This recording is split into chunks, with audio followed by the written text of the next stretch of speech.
Hey guys, I'm Tom, and today I'm joined by my friend Søren. Say hi. Hey guys, thanks to you, Tom, for having me. For this channel's very first battle report. And before I get into the mission and the armies, I will just quickly mention that since this is the first battle report, it's not perfect. We already have loads of things that we want to improve, so thank you for being our guinea pigs for this one. We're all different, right? So I've put timestamps in the video for your convenience. Someone like me really want to watch battle reports to see the armies. Some of you probably just want to see how the battle unfolds. Maybe some of you just want to see how it ends and what we thought of it. So if you're into something specific, just look at the chapters and timestamps. Otherwise, just sit back and enjoy the full experience of the first battle report on this channel. I hope you enjoy.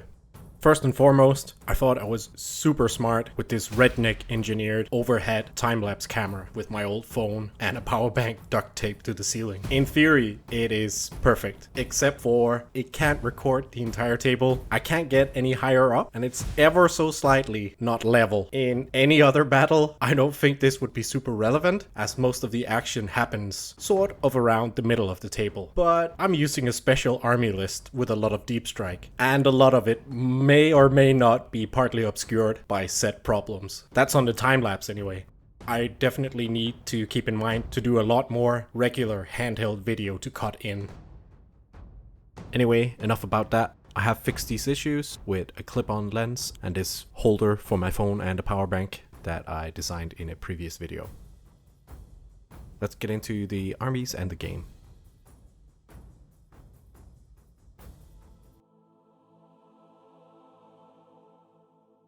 The theme of my army is centered around Alexis Polux and his force from the short story The Crimson Fist by John French. This takes place during the height of the Battle of Fal, where an Iron Warriors warship, the Contrador, is about to board Pollux's flagship, the Tribune, but Pollux anticipates this and has readied his troops to teleport strike onto the Contrador, thus bamboozling the enemy commander. And all the legionaries and war machines that couldn't be teleported across were lifted over via assault rams or thunderhawks and stormbirds. So my list is themed around the survivors of the Tribune, who are now commandeering the Contrador, who have arrived in Ultramar. So my force consists of a ground element that's sort of scouting and advancing on foot, and then a precision teleport strike.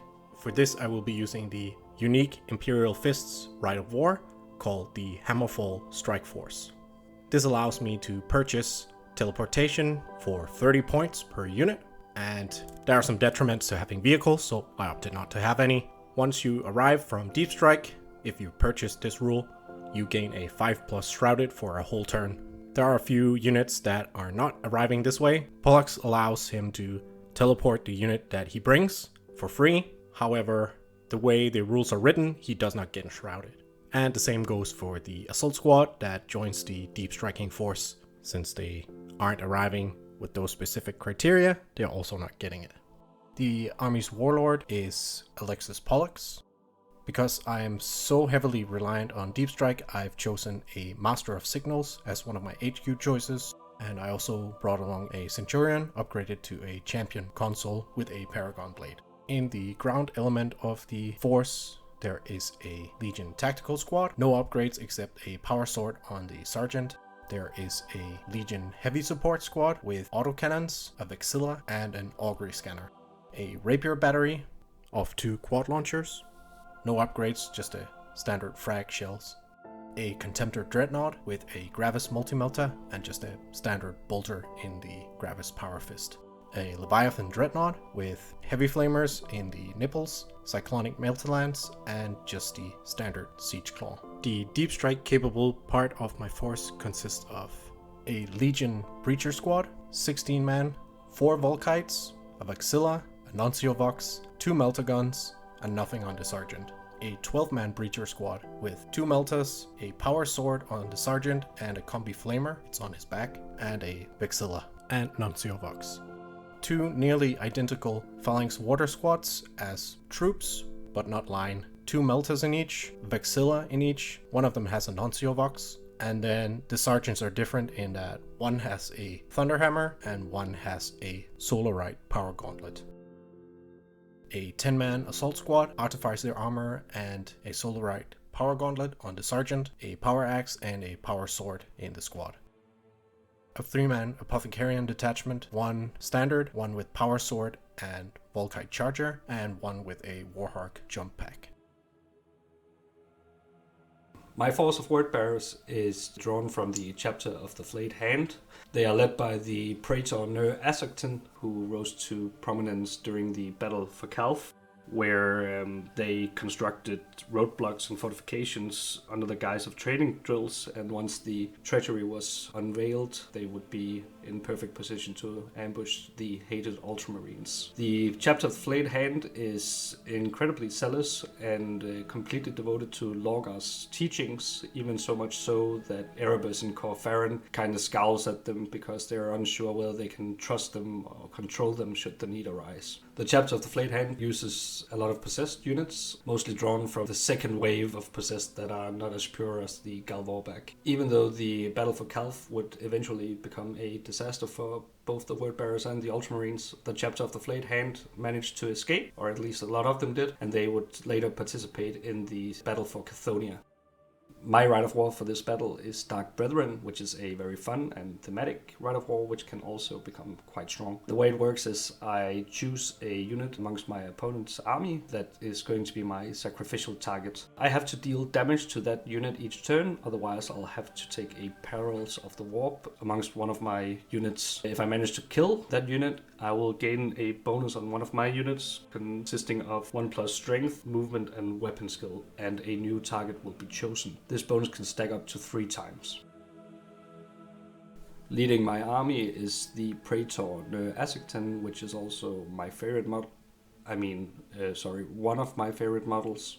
Ner Asakton is equipped with a Archaeotech pistol, Artificer armor, Burning Law, and a Paragon blade. His warlord trait is the Iconoclast, which grants him and his unit 1+ attack if they're in combat with a unit that contains an independent character, Legion Vexilla, or a Legion Standard. Burning Law grants Ner Asakton the Corrupted and Psyker subtypes, along with access to the Diabolism psychic powers. I also have a Chaplain, which is upgraded to have a Power Maul as his Crocius, and he has Dark Channeling, which gives him the Corrupted subtype. My model is based on Saur Talgrim, the Wordbearer's Chaplain, featured on the Purge book cover. Corrupted subtype makes my units eligible to join other corrupted units, so for example my Galvorbak. It also does so that if I fail a morale test, instead of fleeing, I will take D3 automatic wounds with no saves or damage mitigation rolls allowed. Then I have a Cataphracti Librarian armed with a combi bolter and a force weapon. He has access to the Biomancy psychic discipline. For my troops, I have a 20-man tactical squad upgraded with Dark Channeling and Chain Bayonets. The Sergeant has Artificer armor, a Lightning Claw, and a Plasma Pistol. Then I have a 10-man tactical squad, no upgrades. I have a 10-man Breacher squad, all upgraded with Volkite charges. For my elite slots, I have a 9-man Cataphracti Terminator squad, all armed with dual Lightning Claws. The Sergeant has a Grenade Harness, and they have a Spartan as a dedicated transport, armed with a Heavy Bolter, 2 Las Cannon arrays, Flare Shield, and a Searchlight. I am also bringing the Blessed Sons of Lorgar himself, a 9-man unit of Galvorbak. Lastly, for my elite slots, I am bringing a Marigal Dreadnought armed with a Warp Fire Cannon and Tainted Claw. My only fast attack is a unit of Skyhunters, all armed with multi-meltas. In heavy support, I have a 10-man heavy support squad, all armed with las cannons, and 1 with a augury scanner. The battlefield is supposed to represent an imperial world, and the word bearers are mid-desecration of the statuary and iconography of this world.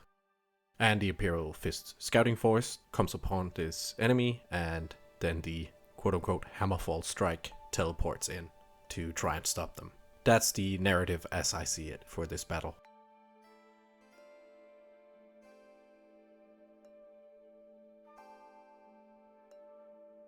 We are playing Mission 1 from the Siege of Cathonia book, The Crucible of War. The primary win conditions are 3 objectives that you score at the end of your player turn. The mission has 3 objectives. We've chosen to use in-game objectives instead of tokens to keep it more thematic. So there are these 3 objects, 2 of them some defensive emplacements and a comms array symbolizing what we're fighting over, that the Fists have to come and take over the foothold of the Word Bearers. The Word Bearers have strategic advantage for this mission, which means that he deploys first, goes first if the Fists don't seize, and places 2 of the 3 objectives, which we can see here. 2 of them are deployed on his side of the board for me to come and liberate. All secondary missions are in effect, such as Slay the Warlord, which is worth 1 point, Giant Killer, not relevant for us, Last Man Standing, based on number of remaining units on the battlefield, which is worth 1 point, and Break Their Ranks, which is destroying a enemy unit in the first player turn that you have. You can also gain an extra victory point if it's a specific type of unit, such as Elite or HQ.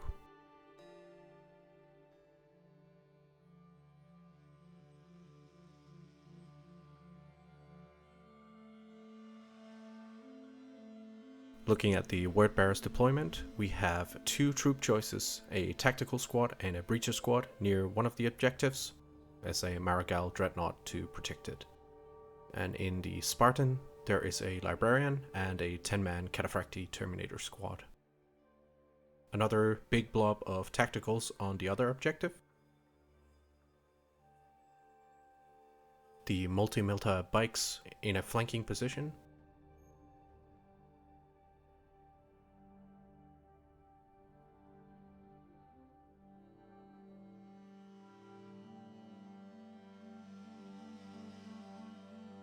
And then the Praetor with a squad of Galvarback. And finally, the 10-man Lascannon squad stationed at a high vantage point, with full line of sight to most of the board.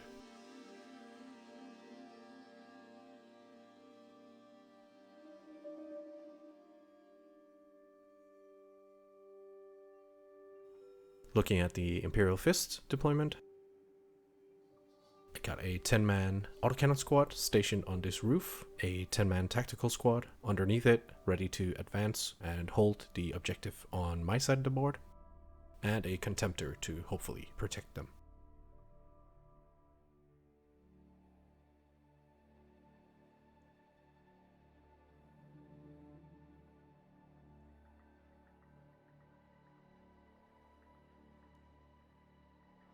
Leviathan placed as far forward as I can, ready to get up there and smash some heretics, and a couple of quad launchers behind a building to try and get some indirect fire going.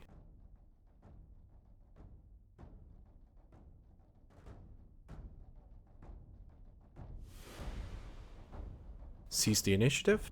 That was a no.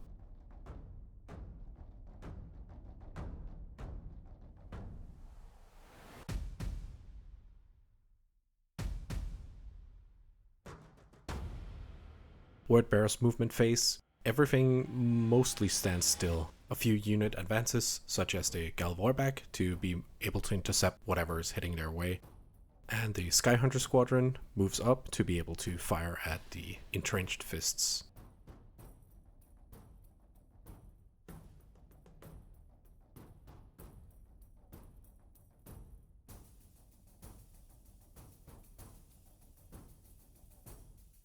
Jet bikes fire into the autocannon squad and takes out one.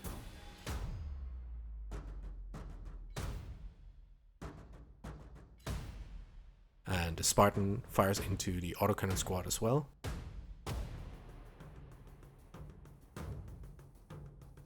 The last cannons shoot at the Dreadnought, which has been designated as the sacrificial target for the Dark Brethern Rite of War. The Marigal attempted to shoot at the quad launcher squad, was able to see it, but the blast scattered off target. As the Dreadnought was wounded, no one on the Wordbearer's side suffers any perils of the warp. In his shooting phase, he played really well. He managed to bamboozle me, and I didn't get any return fire off by his target selection. I was waiting to return fire with my autocannon squad into his last cannon squad, but he targeted the Dreadnought instead. So, well played. And we are not yet close enough to each other for an assault phase.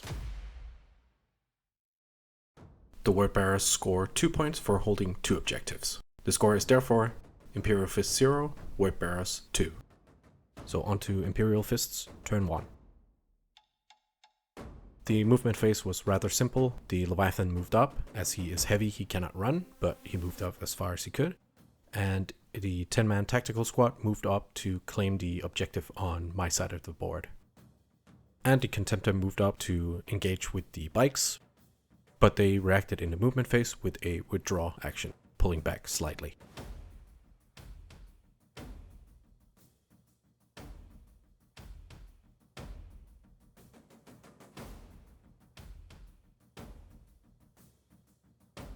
My shooting phase started with combined fire from the Contemptor and the autocannon squad into the Skyhunter squad, which took them out and scored me a victory point for a kill in my first turn.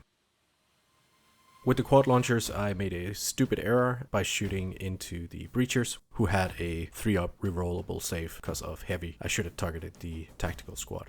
The Leviathan's Melterlance took off 2 wounds of the Maragal in front of it. Likewise, no assault phase, as we're still too far apart. At the end of the Imperial Fists' first turn, we score 1 from the objective and 1 from destroying the Skyhunter squad, bringing the score to a tie of 2-2. On to Wordbearer's turn 2, movement phase.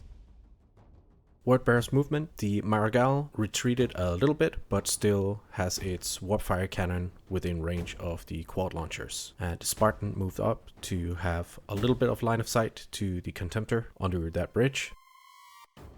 Only 1 last cannon array though. And a Galvo back moved further upfield.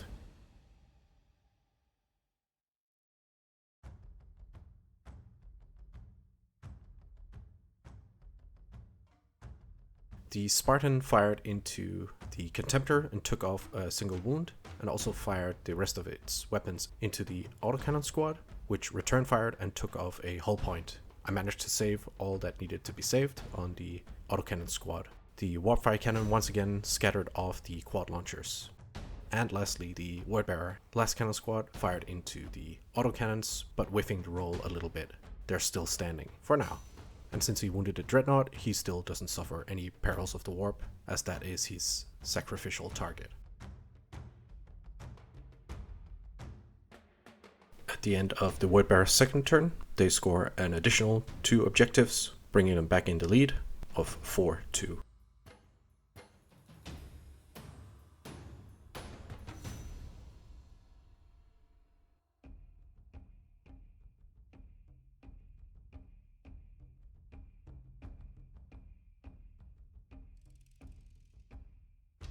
Time for one of the most crucial rolls of this game to see if my Deep Strike Force comes in. I need a 4-up. I can re-roll it if I fail it, which I do not. On to placing the first model. Fortunately, he didn't scatter. After I've placed his squad around him, I need to make a second roll. If it's a 1, then the Deep Strike is disordered and Søren can mess with it. Fortunately, I rolled a 2, so we're good. And I can place the rest of the Deep Strike as I see fit. So here we are. All of a sudden there's a lot of yellow on his side of the table. Polux is in the squad furthest from everything, over by the Maragal, hoping to deal with him. Then there is a squad of Waters with a Legion champion, and we also have an assault squad ready to contest that objective. And then 2 Breacher squads surrounding his Breacher squad and the Spartan. Both squads have Meltas in them, so I'm hoping to pop that Spartan to deal with that and hopefully pin the guys inside. I have to say, normally it's the traitors that always ambush the loyalists in the lore, so this feels pretty dang good for a change. The last cannon squad used its augury scanner to make an interceptor reaction on the assault squad and took out a handful of the guys there. Remaining movements, the Leviathan continued his march up the table. and the Master of Signals got back into coherency with the rest of the autocannon squad, and since the Contemptor is the sacrificial target, he is taking cover behind some line of sight blocking terrain from most of the shooting.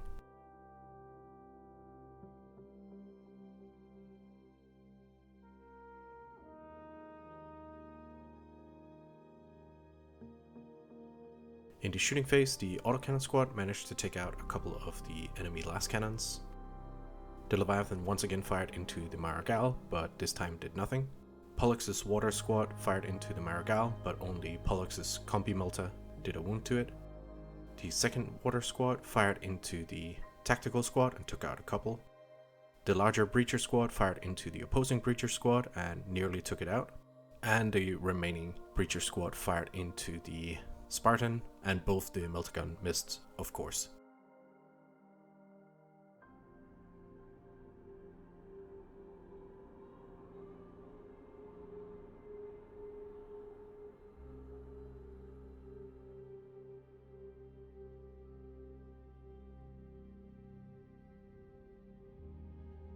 Assault phase, Pollux and his squad charged the Marigal Dreadnought. The champion and his squad, along with the assault squad, charged the tactical squad to try and clear off some of the line units from the objective.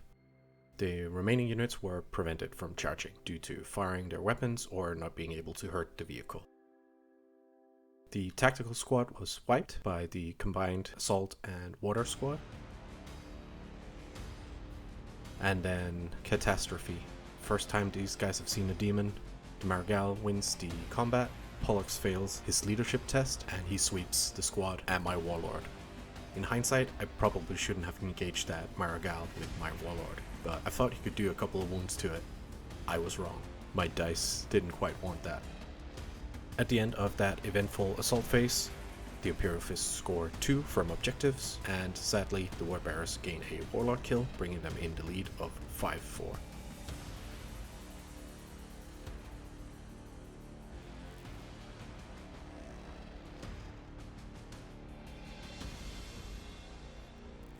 As we go into the Wordbearer's movement phase, I can imagine a chill running down the spine of every 7th Legion legionary remaining in this area.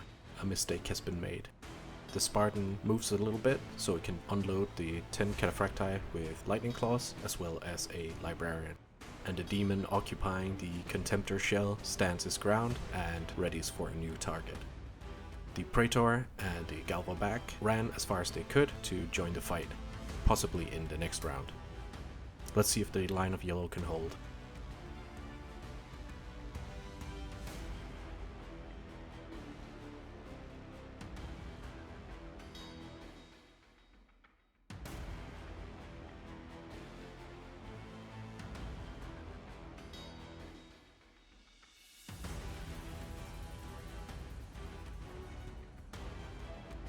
The shooting phase started with the big blob of tacticals during a Fury of the Legion on the nearest Breacher squad, taking out a good chunk of them.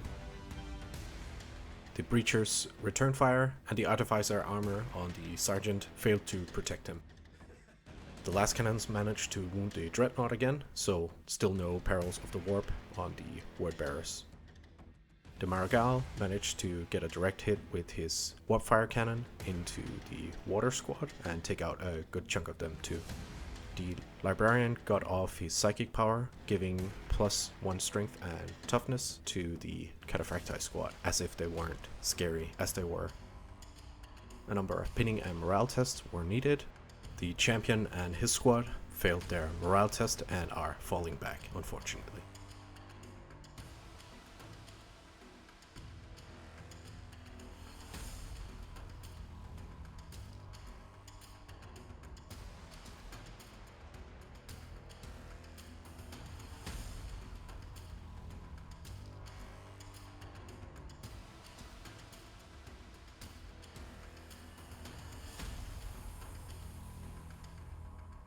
The Marigal charges both the Champions squad and the Assault squad in an attempt to wipe these guys out. And the remaining 3 Breachers charge into the Champions squad as well. The Lightning Claw Terminators charge the remaining Mark IV Breachers.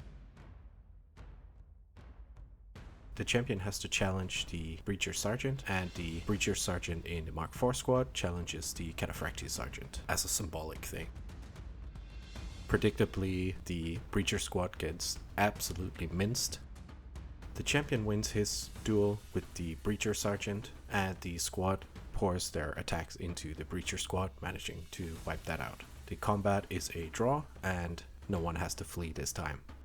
As the Terminators win this combat, they get to consolidate and get into denial range of the objective, ready to take on the remaining survivors in their next turn. The only scoring this turn for the Word Bearers was a single objective held by the big tactical squad. Things are getting a little tight for the Imperial Fists, so the tactical squad moves up to try and take some pot shots while still being in range of the objective. The Contemptor moves up to support them. The big Breacher squad moves up into range to take on the Terminators, or rather buy time for the remaining guys to possibly hold the objective in one more turn. And the Leviathan moves up to engage. With his move through cover, hopefully he can get through the ruins and charge some stuff. The shooting phase started off nicely with the Leviathan taking down 3 of the Cataphractii, and then the Word Bearers used their advanced reaction to negate the shooting from the big Breacher squad. Fire from the tactical squad, the autocannons, and the quad launchers poured some fire into the Galva back, but did very limited damage, only a couple of wounds.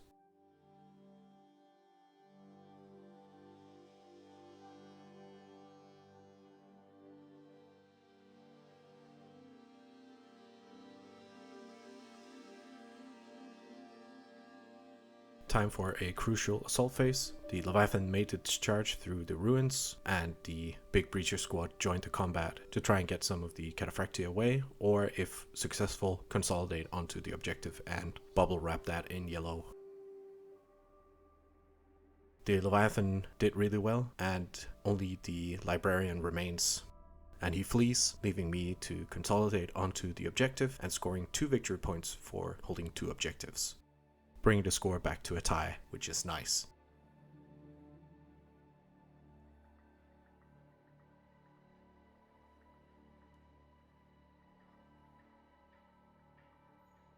During the Word Bearer's movement phase, he moves the Spartan back to make room for his Galva back. As he does this, I try to use my advanced reaction on my Leviathan to charge it. Unfortunately, I failed this charge. I was hoping that even if he fails the charge, that he could be a big blocking obstacle for the Galva back, allowing me to keep the objective one more turn. In hindsight, I probably should have used the advanced reaction on the Galva back and tried to thin them out a little bit instead.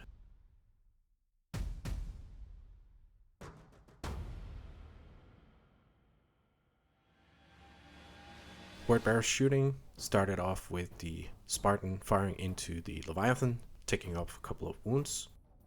The Leviathan reacted with all its melter weaponry and immobilized the Spartan, leaving it at a single hull point. The Tactical's Fury of the Legion once again into the big, now slightly smaller Breacher squad.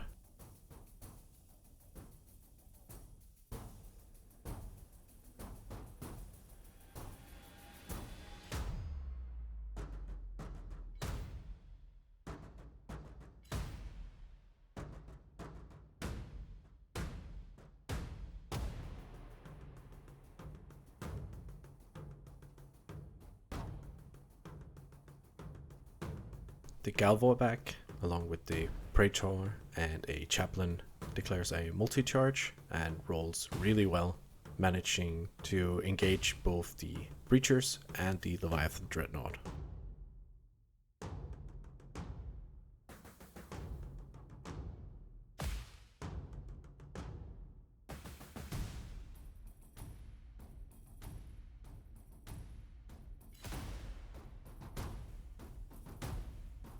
The majority of the Galvorback pours their attacks into the Leviathan.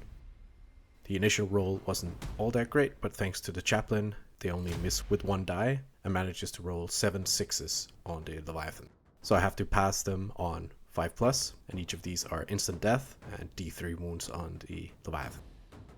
Predictably, the Leviathan goes down and explodes, dealing insignificant damage as it does so.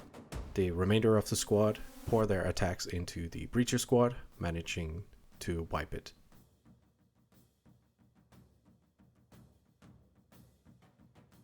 And during the other combat, the Marigal won the combat, managing to sweep the champion and his squad. Only the sergeant of the assault squad manages to pass the morale and stick around. Things are a little bit dire at this point. Since the Wordbearers don't have any scoring units able to claim this second objective, they only score 1 point from the one in the sort of middle of the table with the big tactical squad. Bring the score to 7-6. Time for the Imperial Fists' last turn.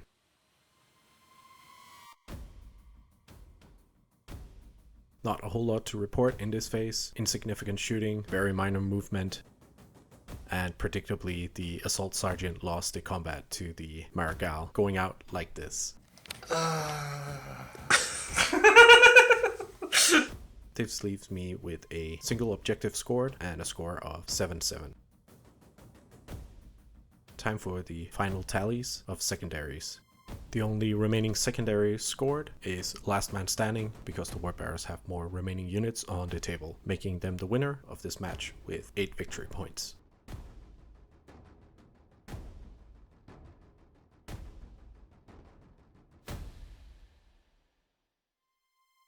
On paper, it was a close game, but I think it is a deserving victory when you look at the table.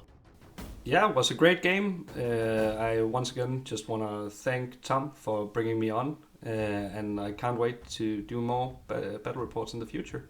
It won't be the last one. Next time we'll bring other stuff. A thing that I would love to do in all future battle reports is nominate a MVP for both sides. Fortunately, this time we both agreed. We both picked the Marigal for the Wordbearers, and we both picked the Leviathan for the Imperial Fists. Definitely the MVPs for this battle was the Leviathan Dreadnought and the Marigal. They put in some serious work, especially the Marigal taking out Polux and his buffoons was a definite highlight of mine. And I felt very bad in that moment, but it was great. My big expensive squads getting swept like that really hurt, and it was tough to come back from. But my target priority should probably have been different, something to think about for future games. And the Marigal took out an insane amount of points. I'll try to calculate it and put it on screen here. He didn't take out every single wound, but he finished off the squads and did the majority of the work on them. Without him, I think the Wordbearers' flank would have crumbled entirely, and this would have been an Imperial Fist victory. The Leviathan attempted to buy back some time dealing with that enormous and scary Terminator squad. And had I used the advanced reaction better, maybe he could have stemmed the flow, and maybe I could have won this. I want to thank Søren for wanting to do a battle report with me. Thanks for having me, Tom. And guys, please like, share, and subscribe. Well, he said it, not me. Once again, thank you, Søren, for coming on, and I look forward to our next many battle reports. And if you guys want to see some hobby content from Søren, that would be kind of cool too, so do let us know. His armies are gorgeous, so if you want to see how he paints his armies, or have him talk about some of his conversions, do let us know. We do have a joint video coming up soon, where we both paint a Primarch. I paint Angron, and he paints Vulcan. And we will of course have some battle reports featuring those two legions in due time. This has taken a long time to get out just because I've been busy, I've been working on other videos, and I wasn't quite satisfied with the amount of footage that I took during the battle. We're both committed to taking our time to do some more nice shots during the game for our next battle report. So thank you for bearing with this, and many exciting lists to try, and scenarios, and armies. So hopefully you will stick around and trust that we make it better in the next one, and the one after that, and so on. We would of course still love your feedback, so feel free to share it with us. I hope to see you in another hobby or battle report video in the future. Until then, cheers. I am also bringing the Blessed Sons of Vulcan? Yeah, that's Oh! yeah. Yep. Boop! Oh.